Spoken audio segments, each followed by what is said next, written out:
আব্বা টাকা দাও তো, আমি কলেজ যাবো। ওই তোমরা কালকে 300 টাকা দিলাম, এই 300 টাকা তুই কি করলু? চেংড়ি বেংড়ির টাকা খোয়াইস নাকি? আজকে তোর টাকা নাই। তা আব্বা ওই যে আমি কলেজ যাং, চেংড়ি মেড়ি গুলো 5 লাগে, খালি আচারে খাওয়ার চাই।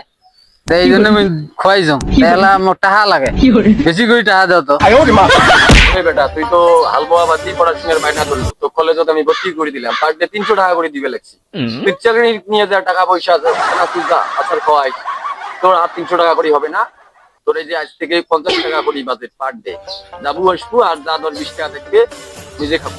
আর যদি চেংড়ি মেয়ের সাথে দেখছো কোনো আচার টাচার খাওয়াইছে এই টাকা দিয়ে, তাহলে তোর লেখাপড়া বাদ করে দিয়ে আবার তোকে নিয়ে হালবোয়ার লাগে দেখবি। এতে টাকা নে, 100 টাকা 2 দিন খরচ করবো।